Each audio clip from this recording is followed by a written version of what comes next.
Di DPR itu pure itu adalah terkait dengan undang-undang. Kalau pengawasan ya itu kemitraannya masing-masing komisi. Pekerjaannya kurang bagus, kurang memperhatikan rakyat. Wakilnya rakyat untuk mengawasi pekerjaan daripada eksekutif atau pemerintah. Jadi orang yang sudah lari kepada MK itu adalah orang yang sadar hukum. Hukum atau politik? Apakah benar DPR udah dikuasain habis nih sama penguasa?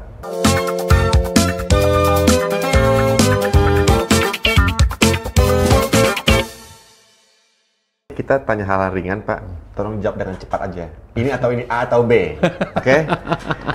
Penjelasannya belakangan, Bang. Ini yang ringan dulu, oke? Gitar atau drum?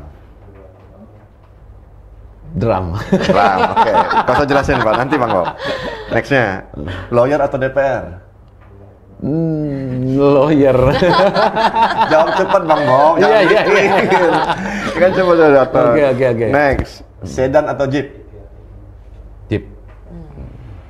Durian atau mangga? Mangga. Hukum atau politik? Hukum. Oke, nanti kita balas belakangan teman-teman. Next. Kami berkaca pada keberadaan peraturan perundang-undangan yang mungkin memang memiliki dampak signifikan terhadap masyarakat, yang salah satunya adalah Undang-Undang Cipta Kerja. Nah, kerap kali Undang-Undang Cipta Kerja itu dianggap dalam tanda kutip sebagai alat bagi pemerintah untuk melakukan kontrol yang lebih ketat terhadap masyarakat, lalu dianggap juga memihak kepada sisi pengusaha, korporasi dan lain sebagainya, tapi tidak memenuhi kebutuhan hukum di masyarakat. Nah, kira-kira ada tanggapan terlebih dahulu nggak, Pak Bob, terkait dengan hal tersebut? Apakah keberadaan dari peraturan-peraturan yang dalam tanda kutip kontroversial ini justru menjadi alat politik dari pemerintah, atau justru memang diciptakan untuk memenuhi kebutuhan hukum di masyarakat? Iya, sebenarnya tidak ada peraturan yang kontroversial. Ya, artinya memang peraturan itu dibuat karena memang pertama keperluan, yang kedua kekosongan. Ya kan? Karena belum ada peraturan, maka harus ada peraturan tersebut. Pertama tadi, ya tentunya diperlukan satu peraturan baru terkait dengan, ya kembali lagi tadi, bila mana ada kebutuhan-kebutuhan yang sebelumnya belum diatur oleh undang-undang. Kontroversial itu oleh karena memang terkesan cepat-cepat. Atau yang kedua, kemudian ada isu politik di balik daripada penyusunan proses legislasi. Bahwa proses legislasi ini tidak dapat terlepas daripada keadaan politik. Ya kan? Karena dalam penyusunan pun itu dipenuhi dengan bagaimana melihat politik hukumnya yang terjadi. Politik hukum itu sangat menentukan bagaimana sehingga terbentuknya satu undang-undang, bahkan mungkin dilakukannya revisi terhadap sebuah undang-undang. Langsung gitu. contoh, Pak, misalnya undang-undang pemilu kemarin tuh. Iya. Apakah itu contohnya misalnya terkait kepentingan politik itu ya? Iya. Sehingga cepat dibahas karena ada pemilu menjelang. Jadi gitu. Makanya saya katakan tadi, tiba-tiba tidak berapa persen itu kan tidak perlu sampai sekian persen, akhirnya turun. MK menurunkan menjadi 7,5%, ya kan, bisa dari hitungan warga, pemilih atau apa segala macam. Dan itu karena dilihat ekspektasinya daripada harapan masyarakat itu, karena dikhawatirkan kebanyakan melawan kota kosong gitu misalkan, atau ya terlalu banyak borong partai, kan seperti itu. Nah, kalau udah kayak gitu, bukankah kemudian wajar kalau ada nilai hukum udah nggak panglima lagi, tapi politik jadi panglima? Tidak, justru itu keadaan politik itulah maka MK itu mengeluarkan itu putusan. Jadi orang yang sudah lari kepada MK itu adalah orang yang sadar hukum. Jadi bahwa politik sekalipun yang menjadi satu capaian bagi setiap kelompok maupun dari sudut pandang tertentu, mereka tetap akan nuansanya larinya ke hukum, yaitu di MK. Uji materi itu. Di uji materi itu. Jadi kesadarannya di situ. Semuanya sudah dituangkan, diaplikasikan dalam bentuk aturan hukum. Besok ini misalkan kemarin ada putusan bahwa presiden threshold itu terkait dengan untuk pemilihan itu tidak perlu banyak-banyak, syaratnya tidak perlu persentase parpol itu tinggi. Ya kan, dari berapa persen itu menjadi turun misalkan. Saya kira merupakan satu hal yang perlu digodok ulang sehingga calon tidak banyak, tetapi representasi daripada partai politik pun tidak terlalu menguat, tidak terlalu kuat. Nah, ini memang satu putusan MK tadi itu sudah merupakan satu saran bahwa kita harus melakukan rekayasa konstitusi. Dan itu adalah perintah daripada putusan daripada Mahkamah Konstitusi. Tetapi tidak semua partai politik kemudian mencalonkan satu calon presiden yang akhirnya bisa 10 sampai 15 calon kan seperti itu. Nah, ini yang perlu satu rangkaian rekayasa konstitusi yang akan kemungkinan dilakukan oleh DPR seperti itu. Kita melihatnya kayak gini sekarang Pak, DPR ini kan sebenarnya banyak partai, tapi sekarang kok seperti nggak ada oposisi Pak, nggak ada suara kritis dari dalam DPR sendiri. Katakanlah kayak saling mengawasi terhadap satu isu gitu. Apakah benar DPR udah dikuasain habis nih sama penguasa? Oh tidak, sebenarnya begini, DPR itu kalau ada yang disebut dengan konfigurasi, konfigurasi fraksi atau konfigurasi partai politik atau sekarang itu lebih ininya konfigurasi warna, gitu kan? Ada warna kuning, warna merah, ada warna hijau dan sebagainya kan gitu ya. Jadi itu merupakan satu tuntutan, bukan dalam konteks untuk bagaimana terjadi simpang siur atau menjadi satu kontra dan pro terkait dengan putusan-putusan politik, tidak. Tetapi bisa jadi di dalam misalkan di Komisi 3 atau di komisi-komisi ya, ya termasuk di Balik sendiri kami itu juga banyak menghadapi perbedaan-perbedaan. Jadi perbedaan-perbedaan itu bukan sebatas hanya ketika ada isu dari luar, kemudian di DPR itu ada perbedaan yang fraksi partai X ini dengan partai Y ini tidak sepakat, tidak setuju gitu kan. Nah, hal yang seperti ini saya kira sudah terfragmentasi di fraksi masing-masing di komisi yang ada gitu loh. Jadi fraksi ini setuju, fraksi yang ini tidak setuju. Itu ada seperti ada itu. Ada juga ya sebenarnya. Dari luar ngeliatnya kalau di luar seperti terlihat memang tidak ada perbedaan. Kayak ada oposisi nih kita sekarang, nggak ada yang kritis lagi nih. Iya. Gitu. Kita di sini sekarang mulai terbuka kan, ada TV Parlemen. Iya. Nah, TV Parlemen setiap komisi itu ada. Misalnya TV Parlemen Balik keluar tuh di YouTube. Ya, di situ nanti kita mulai perbedaan-perbedaan di situ terjadi benturan-benturan apa segala macam dengan pandangan-pandangan. Justru itu yang sebenarnya diperlukan oleh masyarakat. Ya, bukan pro kontra terkait dengan putusan politik apa gitu kan. Karena semuanya itu di DPR itu pure. Itu adalah terkait dengan undang-undang. Karena legislasi, ya kan? Gitu loh. Nah, kalau pengawasan ya itu kemitraannya masing-masing komisi. Pekerjaannya kurang bagus, kurang memperhatikan rakyat. Pokoknya kita tuh rakyat. Wakilnya rakyat untuk mengawasi pekerjaan daripada eksekutif atau pemerintah. Terkait dengan peran dari Badan Legislasi untuk penyusunan suatu peraturan agar penyusunan peraturan itu tidak dalam tanda kutip terkesan ada tunggangan politik, justru malah untuk ya memenuhi kebutuhan hukum di masyarakat. Mungkin ada tanggapan terlebih dahulu. Ya itu, yang penting kita melihat kacamatanya adalah politik hukum, tidak ada pure politik gitu ya. Karena pure politik itu di dalam di DPR di proses legislasi itu ujungnya nanti tetap hukum. Ujungnya hukum. Ketika mungkin dari tiga partai politik tidak setuju dengan misalkan tentang sampah, nah menjadi prioritas misalkan, yang 5 setuju, nah itu kan berarti kan lebih dominan yang 5, seperti itu. Nah maka berjalanlah kita prioritas. Jadi dari semasa prolegnas itu isu politiknya sudah kuat. Dari setiap awal tahun itu kita menyusun prioritas itu sudah kuat isunya. Harus ini. Kita nggak mau yang ini yang jadi prioritas. Harus ini. Kalau ini apa nih belum penting kita nih. Itu tempur kita di situ. Ini sesuai dengan nama podcast kita. Iya benar. Apa nama podcast kita? KUHP.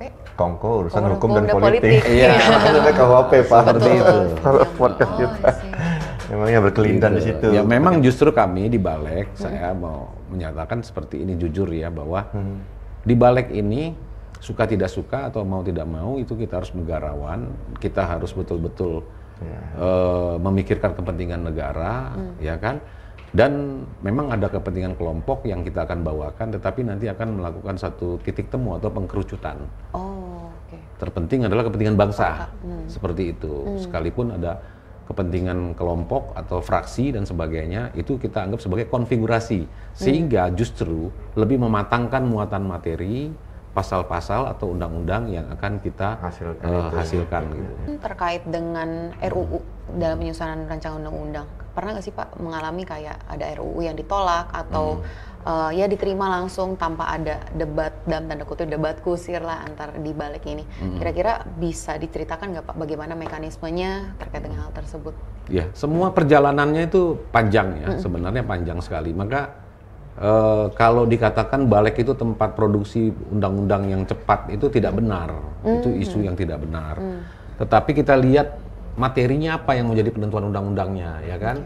Nah, kita misalkan mau undang-undang PPRT, maka pertama kali kita undang terlebih dahulu yang dari Bapak Asosiasi Pekerja Rumah Tangga, kemudian penyalurnya, dan itu berbagai jenis, gitulah. Nah, kemudian kita undang juga dari kemahasiswaan, ya kan? Perlu nggak satu ini? Nah, perlindungannya itu kan harus ada dalam, karena itu kan namanya judulnya perlindungan pekerja rumah tangga. Undang-undangnya namanya perlindungan pekerja rumah tangga.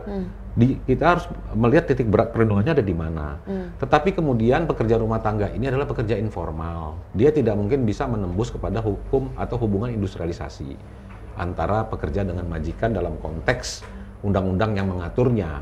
Misalkan tidak bisa juga masuk kepada tentang UMR dan sebagainya. Tetapi kemudian juga bagaimana si PPRT ini atau pekerja migran ini, pekerja rumah tangga ini dapat perlindungan, kan gitu. Ya, sekalipun tidak menabrak daripada nanti ada ada tuntutan UMR lah, ada tuntutan apa segala macam kan. Nah, ini tetapi ada di perlindungannya gitu loh, seperti jam kerja, kemudian hari Sabtu Minggu atau mungkin masa cutinya dia, walaupun dia ada di dalam rumah domestik gitu Pak. Ya, pemberi kerjanya gitu kan. Nah, ini hal-hal yang seperti ini untuk menegasikan terkait dengan adanya yang selama ini selalu dikotomi antara majikan dengan pekerja gitu lah, atau pembantu rumah tangga gitu. Makanya itu bahasa pembantu rumah tangga dengan majikan itu sudah harus kita hilangkan, sehingga itu untuk bagaimana mengeluarkan tradisi, konsepsi cara berpikir kita untuk kesewenang-wenangan tadi. Nah, itu yang penting di situ PPRT itu. Nah, itu memerlukan satu diskusi yang panjang. Katakanlah konteks PPRT kan membela kepentingan pekerja domestik tadi. Maksudnya ada pihak kontra nggak, katakanlah di pihak kepentingan majikan gitu. Loh, sekarang soal kontra dan pro itu tidak di situ mereka. Mereka itu sudah memperjuangkan undang-undang PPRT itu 2 dekade. Betul sih. Sudah 20 tahun gitu. Nggak jebol-jebol, nggak tembus-tembus. Nah, ini maka kita menggolkan seperti ini, tetapi mungkin ada politik hukum tadi. Politik hukum itu jangan sampai nabrak ke undang-undang hukum industrialisasi, kemudian tenaga kerja atau buruh dan sebagainya gitu. Nah, ini kan politik hukum tuh contohnya tuh seperti itu. Jadi secara sisi politiknya jangan sampai akhirnya menjadi sama. Nah, ini akan menjadi rame. Mungkin bisa diceritakan sedikit Pak Bob terkait dengan proses bergabungnya Pak Bob ke partai yang sekarang yaitu Partai Gerindra. Oke.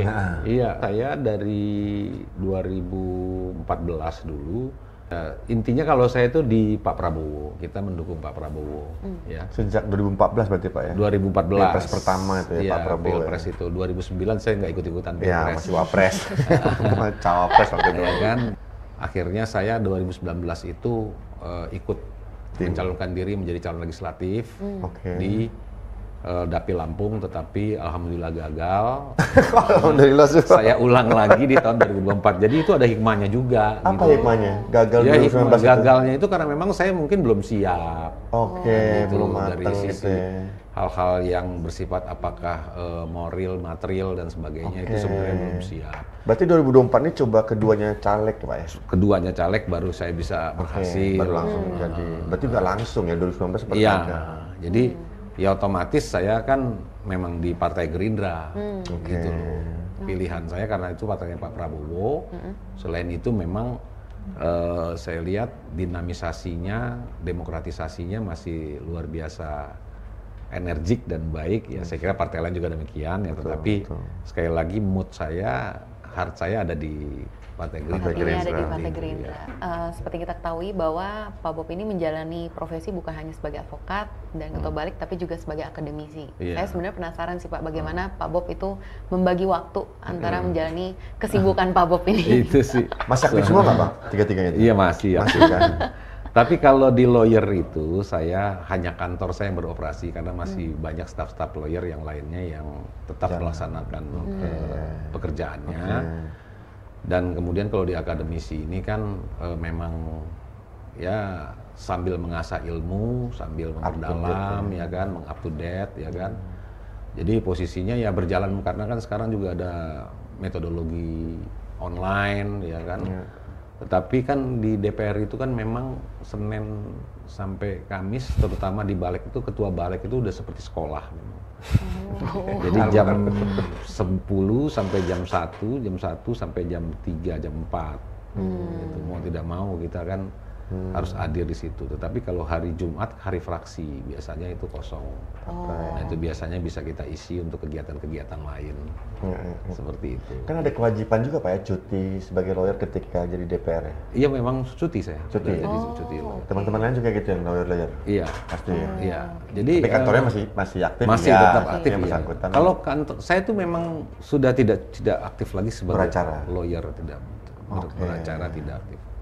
Dan secara kebetulan ya Tuhan kasih saya kesempatan yang linier gitu loh. Jadi lawyer itu ya hukum, akademisinya di bidang hukum, kemudian pekerjaan di balik ini juga bidang hukum gitu loh. Jadi Linear semua ya Pak? jadi linear semua kebetulan, dan ini saya coba manfaatkan betul gitu loh.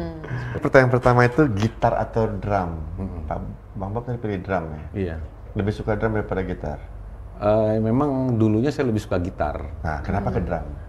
Ya karena akhirnya ada tuntutan ketika dulu saya bermusik gitu ya. Kok saya lebih seneng main drum gitu loh. Karena dulu kebetulan pemain drum saya itu salah-salah terus. Jadi saya coba isi, akhirnya saya ke drum larinya seperti itu. Ya kayak kita tahu Pak Bob aktif bermusik kan, main Iya, musik lah gitu kan. Ternyata lebih ke drum sekarang. Iya, lebih ke Kirain drum. karena ada sebel apa, gebuk drum gitu.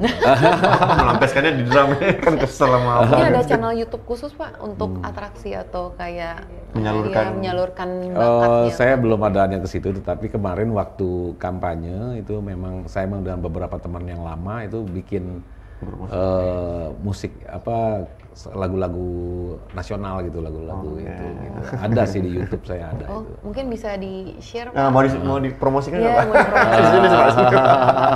dipromosikan. Ya enggak sih sebenarnya, kalau ya untuk promosi itu memang saya dulu punya ada kanal YouTube sendiri, yaitu Bang Bob Hasan. Bang Bob Hasan. Nah, tapi sekarang lagi pasif, lagi kurang aktif gitu ya. Karena sibuk. Butuh banyak admin.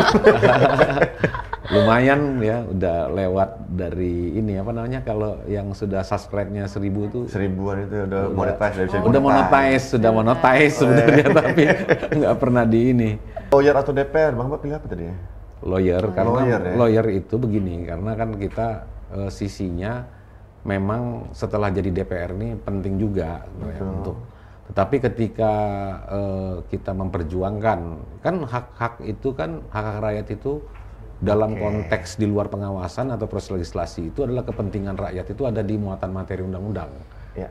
Nah, dalam konteks perjuangan tadi itu saya memang lebih banyak, kalau dulu itu saya menjadi lawyer itu melakukan proses subsidi silang. Jadi saya menerima para masyarakat yang tidak punya duit, tidak punya uang, kemudian saya tampung. Nah, kemudian saya juga menerima yang profesional dalam konteks ada terima bayaran, dan itu saya anggap sebagai subsidi silang. Jadi kalau saya dapat rezeki di sini, ya mudah-mudahan saya bisa bantu ibu ini, bapak ini, ya kan, untuk. Dan memang alhamdulillah banyak yang goal. Banyak yang goal terkait dengan orang yang terzalimi, pekerja yang kemudian haknya tidak dapat dan sebagainya, itu saya banyak bantu seperti itu. Kalau itu kan nggak ada ininya, makanya saya pilih lawyer gitu loh, dalam konteks untuk memperjuangkan. Ada itu tadi Pak ya, sosialnya. Bapak sedan atau jeep? Jeep ya muatannya banyak, satu, kedua bisa elegan kemana-mana gitu ya kan. Nah, sekarang banyak jeep-jeep, bentuk jeep-jeep yang tidak kalah hebat, tidak kalah style dengan pose dengan SUV atau sedan gitu. Produk pindad itu apa? Yang dipakai Pak Prabowo? Oh ya itu yang apa? Apa itu ya, lupa saya itu. Apa itu namanya? gagah betul tuh. Maung itu ya? Iya, Maung. Belum punya Pak? Maung kalau dijual banyak saya beli. Kalau dijual pelepas saya beli. Pak Prabowo kan bilang ini produk anak bangsa nih yang dipromosikan kemarin.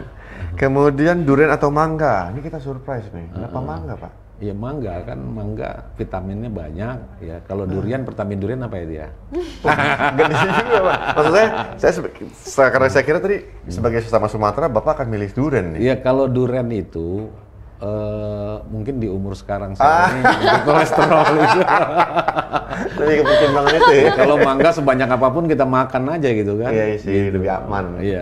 Oke, lebih karena itu. Tapi nggak anti durian kan? Enggak. Tetap makan. Saya punya resepnya kalau makan durian itu, setelah makan, itu bekas kulitnya itu kasih air, diminum airnya. Minum dari cangkang itu ya, dari cangkangnya. Iya, itu langsung leher belakang hilang itu. Iya, enggak. Bukan hilang lehernya gitu ya. Rasa beratnya itu. Enggak, rasanya. Iya.